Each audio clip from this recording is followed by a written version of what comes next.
Don't you click that remote. Don't you turn anything, because if you do, you're going to miss a really, really, really, really good show. Our guest is Preston Kendall.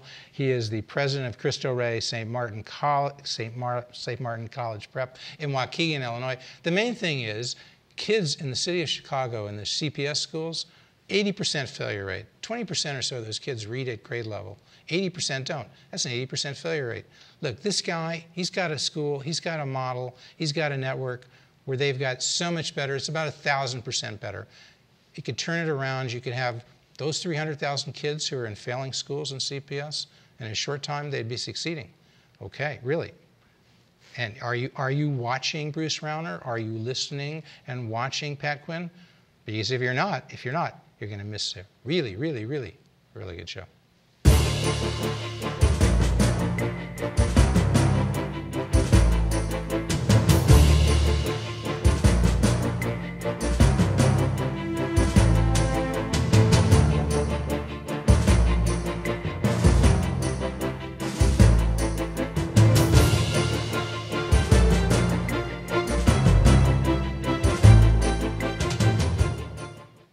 You're watching Public Affairs.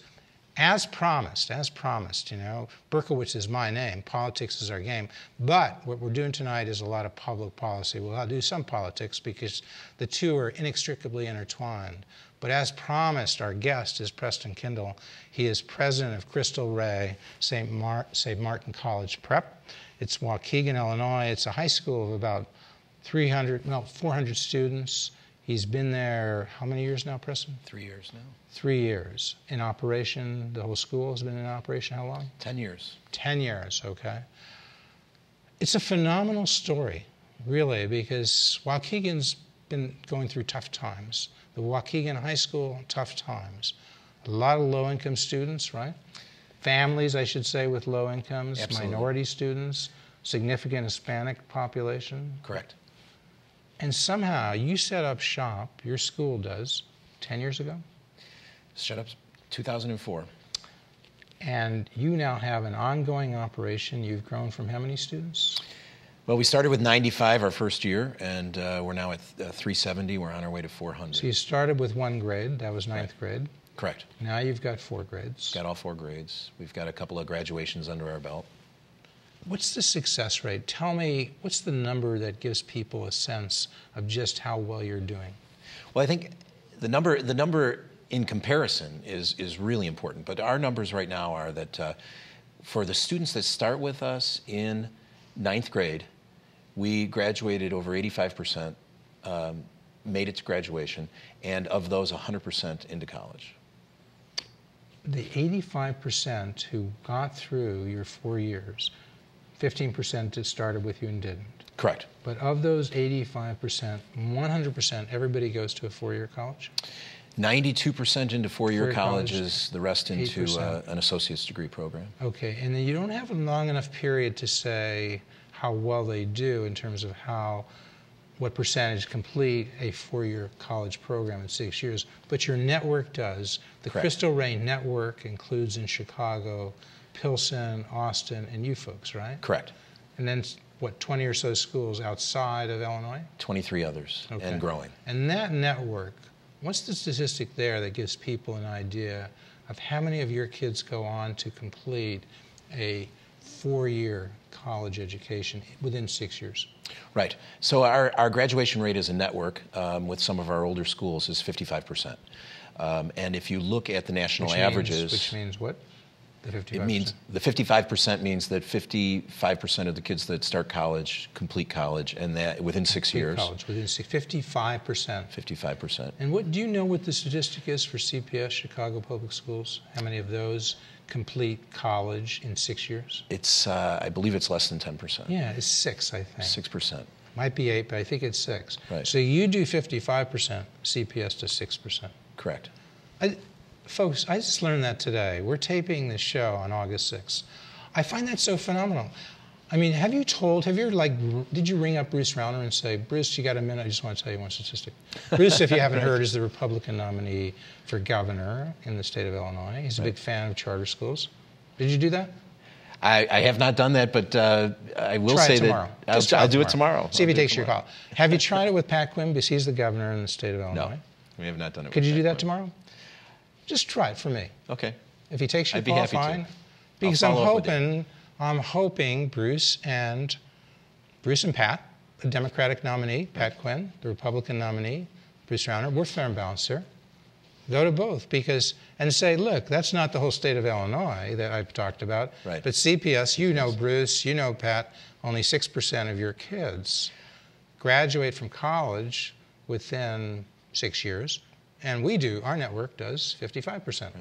9 times as many, 55% relative to 6%. That's about 900% better. Remember I said at the beginning of the show in the tease, okay, I fudged a little bit. I said about 1,000% better, 900%. Right. Aren't you shocked? Did you realize that when you got up this morning? You know what? I didn't know the exact number is 6%, but I do know this. I do know that, part of the reason I'm in this is that we are wasting human capital. We're throwing kids away. And, it's not only a college degree. I know that it's the same in Waukegan as it is in CPS, but it's about 50% of the kids that start high school ever get a high school diploma. So when I drive to work every day, I'm driving through North Chicago and Waukegan, and every 2 kids that I see, I know that one of them won't have a high school diploma. And I have to see 10 kids before I'm going to see 1 college diploma. And the thing of it is, everybody knows this. Robin Stein said this. Robin Stein, director of Advanced Illinois, hardly a right-wing organization, or left-wing for that matter, one of the most balanced organizations I know, a truly balanced person. Robin said, roughly, when you cut through all of this, all the tests and so forth, roughly 20% of the black kids in 4th grade in CPS read at grade level. Yeah. 20%. Hispanics do a little better, right, but not much. Right. So they have a system. And if you split it by gender, it's even worse. Yeah, but that's why I get that number, 20% success rate. Yeah. That doesn't change much in 8th grade. And we're talking reading. If you can't learn how to read, you can't do anything. No. You can't go to a gas station and get a job. Right. Really, you can't go to a machine shop and get a job. So it's not just about getting to college. You're essentially unemployable. Your kids, what would you say? Have you ever looked at this? It's a completely unscripted show, folks. Yeah. He's looking at me wondering what I'm going to ask because I didn't even know until just now. So your kids in 9th grade, have you ever tested them to see what their reading level was? How many reading level? Yeah. Definitely. When they come in, our average kids are 2 years behind reading level. 2 years behind. 2 years and behind. when they leave, when they leave, they're getting into college, so they're at caught grade up. Level. They're caught up. We really cram. We always say this to ourselves, but we're cramming 6 years of school into 4 years of high school because they're coming in 2 years behind. Well, how can you do that? Because do they come at 6 o'clock in the morning and stay till 10 o'clock at night? Or not quite, but we have a longer day, 7:30 till 3:30 of classes, and then activities afterwards. And activities afterwards? Activities afterwards. Like what? What kind of activities? We have a gamut of... extracurriculars. Right, extracurriculars. So we have clubs and sports and things like that. So, but 7:30 to 3:30 is hardcore. You give them maybe a lunch break of an hour or something? Or? They get less than an hour. They get 20 minutes for lunch, and they get a 45-minute study hall. What kind of classes are they getting when they come in 9th grade? Well, it's a true college prep curriculum. So, we have requirements. So we have 3 years of math, 3 years of science. We're looking at moving that up to 4 years of science.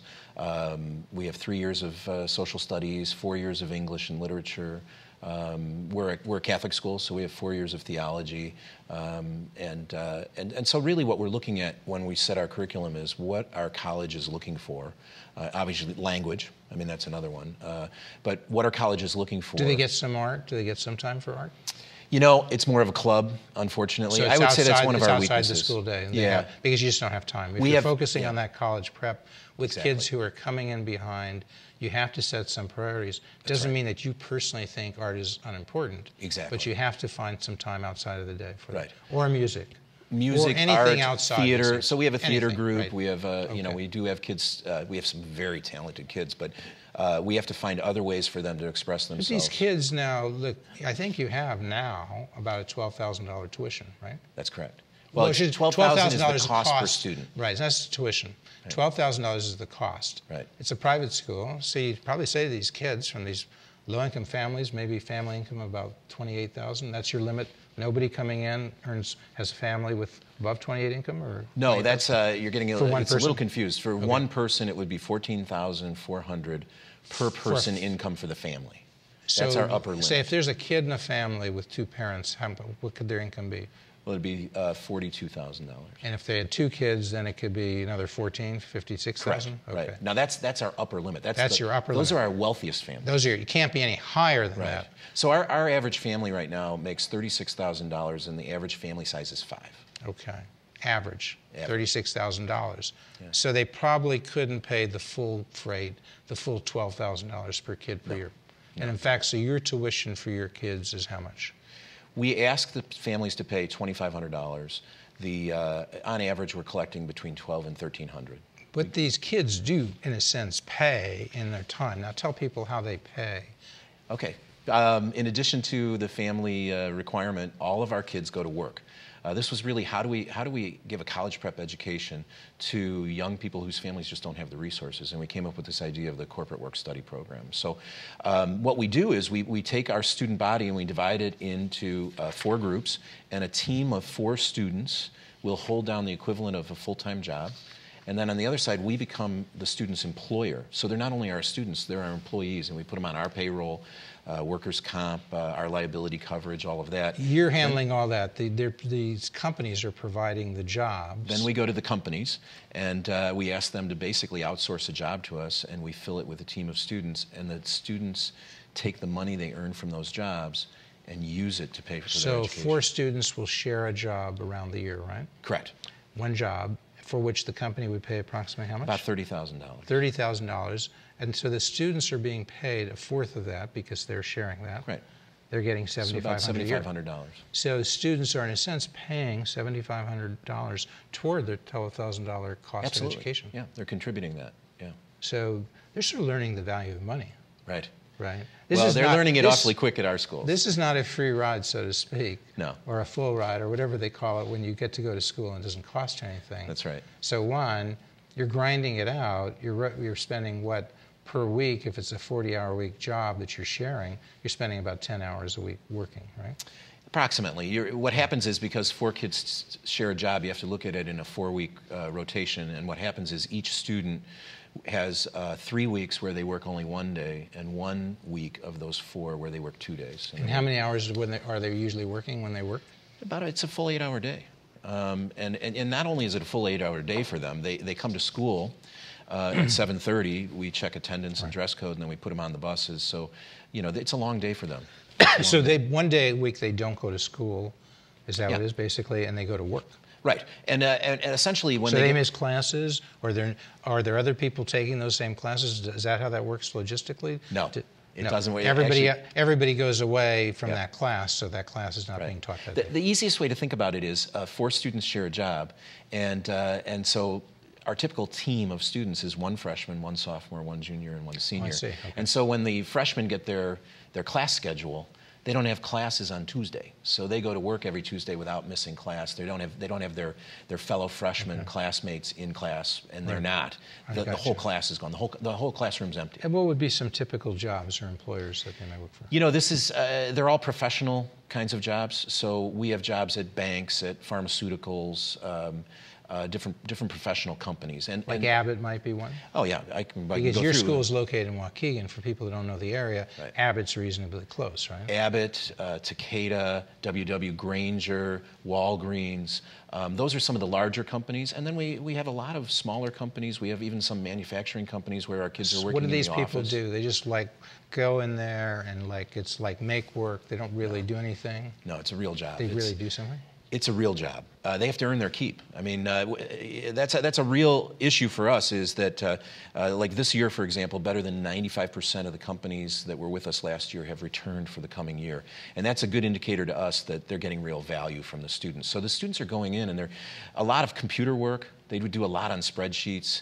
We do a lot of work in accounting offices of different companies. But it really depends on the company. We kind of shape to fit. But they're doing high-level stuff. I'm just going to interrupt just for a second. Yeah. So Bruce, if you're watching this, Bruce Rauner, Pat Quinn, where's the camera right there?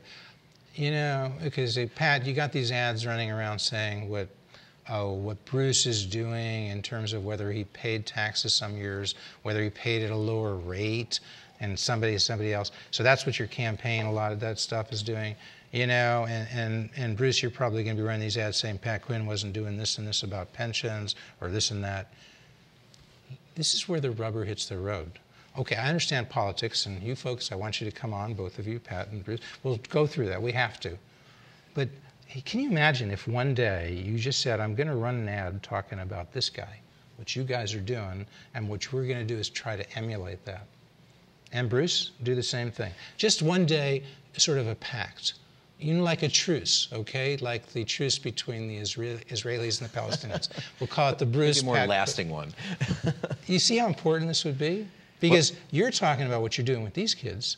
I'm trying to talk about these 300,000 kids in the CPS who are not getting a good education. At least, you know, they're not learning how to read. Right. They're not reading at grade level. I'm talking about the families of those kids. And you're talking about this work ethic that you're instilling in these kids. Exactly. Right. Not happening in CPS. Yeah. It seems so obvious. Like, how did you? It's just amazing. How did you come up with this? You must have like studied somewhere for like 35 years or something. No, yeah, right. I wish. Yeah. I wish.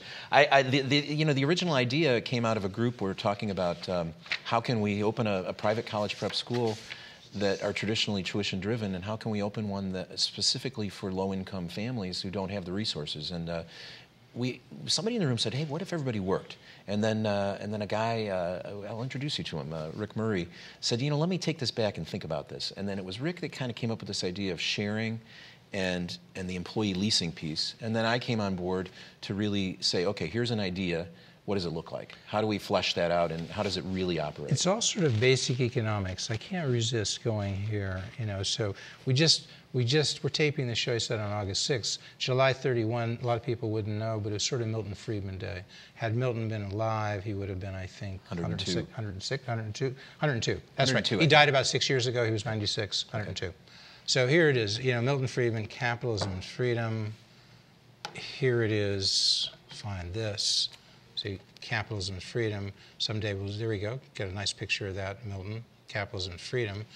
And here we have Free to Choose by Milton and Rose Friedman. I picture that because the essence of Milton and Rose Friedman, the essence of free market economics is what you're talking about.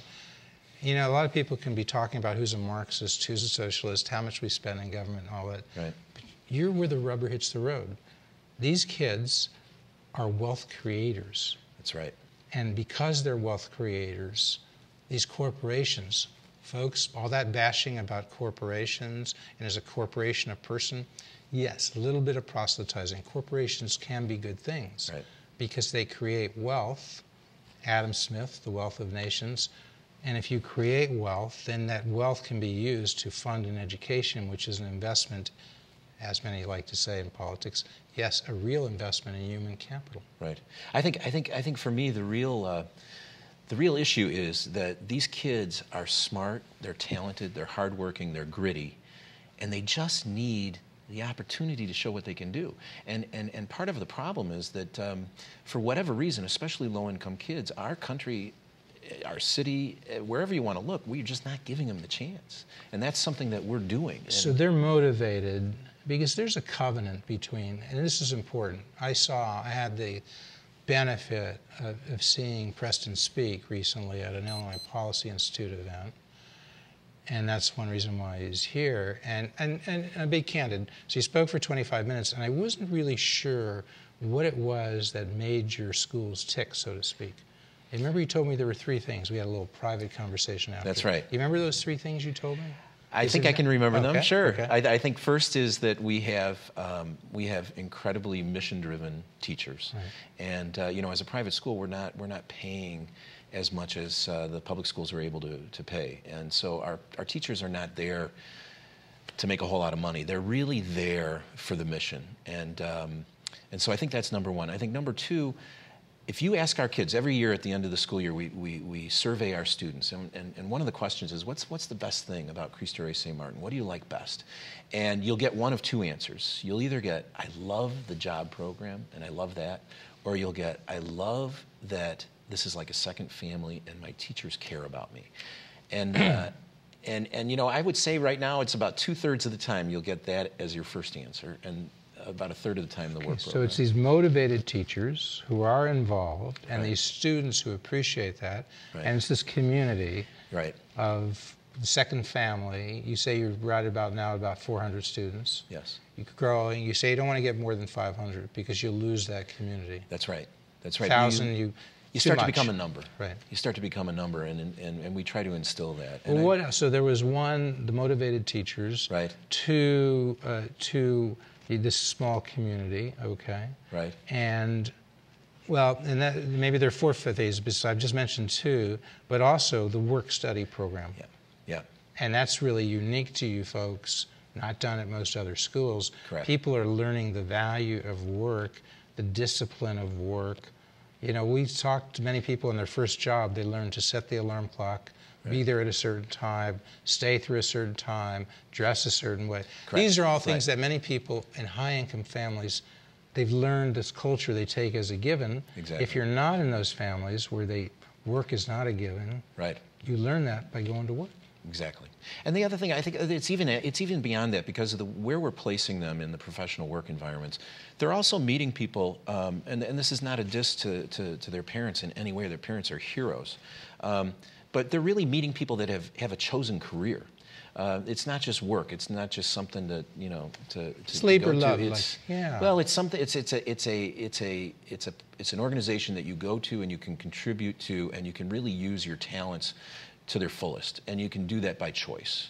I mean, I think there's something to that. But the flip side of it really is for us is that the people they're working with, who most of whom enjoy what they're doing and have chosen what they're doing, also have been to college, have been able to tell our kids, kind of take the mystery out of college, and our kids come from communities where there's so few adults that have been able to get a college degree for so many reasons that they just don't get that. And so there's sort of a mystery built up around college that you have to have it all figured out. And all of a sudden you see it's quite common. You're in an environment where so many people have gone to college. As a matter of fact, Right. some of that culture rubs off in Correct. a good way. It shouldn't be that it's so mystical. Right. And you can go to college. You can finish college. You can be a lawyer. You can be a doctor. Exactly. You can. Yes, you could be working in a machinist. We're not saying that's a bad thing. Not at all. The whole world is out there. The But we world want it is to be your oyster. choice. That's right. And what's right for individual A may not be right for individual Exactly. B. Exactly. So we talked about the work-study program. And I can tell you the fourth one. Oh, what's the fourth one? Well, at least for me, Yeah. the fourth one, I think, is that our students choose to be there and they want to be there. And I think there's an understanding there that we have this contract. And if you want to be here, we want you there, and we're going to work with you. Yeah. But if you don't want to be there, So I called it a covenant. It's the same thing. It's a compact. Correct. It's like between the nation and its people. It's been years. It's between the school and the students. Look, you want to be here, you're going to have to do certain things. Right. But if you deliver, if you do what you're supposed to do, we're going to do what we're supposed to do. We're going to make sure you learned how to read. You're going to learn high-level math. Right. You're going to learn high-level science. So it's a compact. That's right. And Exactly. if either one fails, Right. they can fire you. Because if they're putting this out right. and you're at a Exactly. school where you're not doing it, they should Exactly. go to another school. That's That's right. what school choice is all about. Right. And if they're not delivering, you're saying, sorry, you'll have to go somewhere else. That's right. You're being disruptive. You're not keeping up your end of the deal. Or maybe, we don't pretend to be, the solution for, it's not the school for everyone. So as Karen Lewis, I can hear her saying, oh, Jeff, this is like a typical example of their cream skimming. They're getting the best kids. So these kids can keep this compact. We at the CPS, we have to deal with everybody. Right. And so it can't work at CPS, or can it? That's not true. Our admissions policy is very simple. We don't have any kind of test to get in. You don't have to show us. I mean, we already talked about the fact that our kids are coming to us 2 grade levels behind. These are not we're not testing, and you have to have a certain test score to get in. What we're really after are kids that are motivated and want this, and we tell them up front. This is you're going to be going to work. It's a long work day, and we have kids that probably mature beyond their years, but what they're really saying is, hey, you know what? I see work not as an obligation, but as an opportunity and a privilege. I want to do that. Hope, growth, and opportunity. Yeah. the words of Jack Kemp, it didn't quite play. He was a good congressman, a vice presidential candidate. So you're grasping, you are selling hope, growth, and opportunity, right? Amen. Yeah. Oh, right. and also, it is a religious school.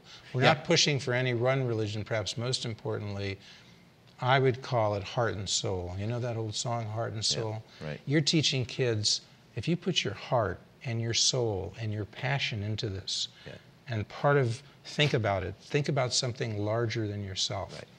Right? That's right. We call is that part of what theology is about? We are all about, yourself? I mean, our school, so we always say we're a Catholic school for kids of all faiths. So that's another thing. We don't ask you what your faith is. Come. If you just come.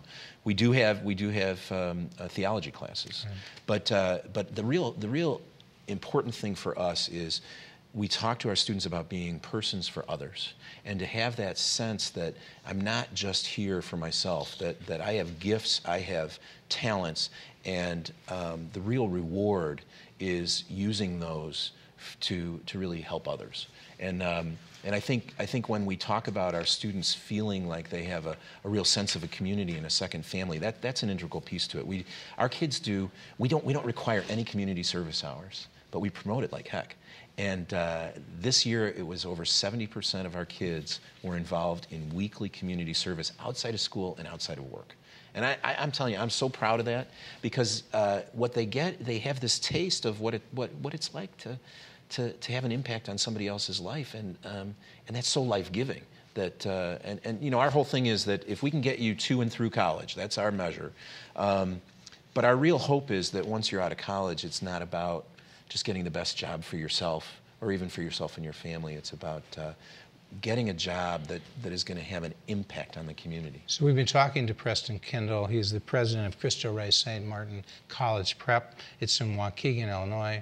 Where do they find out more about you, Preston? www.cristoreystmartin.org.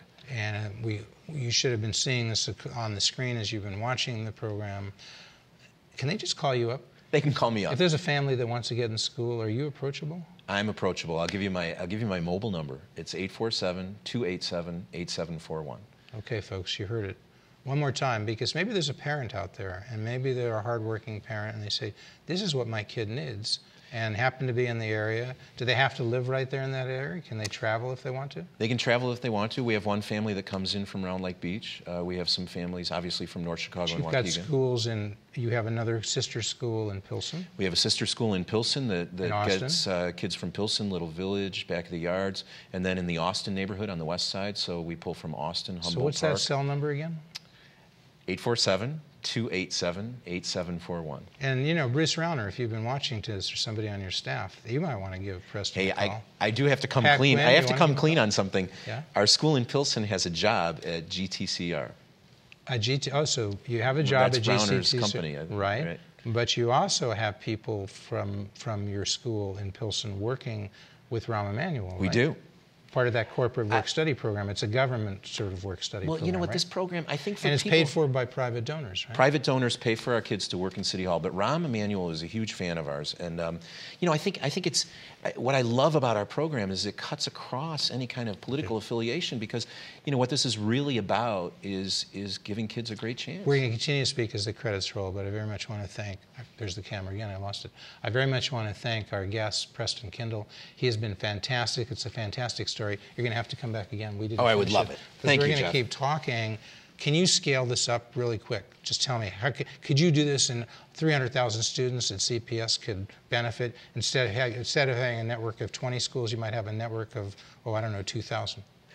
Same model, do it. Could you do it tomorrow? It would take a lot. We'd have to get a lot of jobs. We've got But tremendous... it can be done. You have every... I would sure love to try. I would sure love to try. But I tell you, it's mind-blowing. I think that, you know, it's not for everybody. So I don't know if that's the case. I think I'd love to see us scale up even more than the 3 schools we have in Chicago.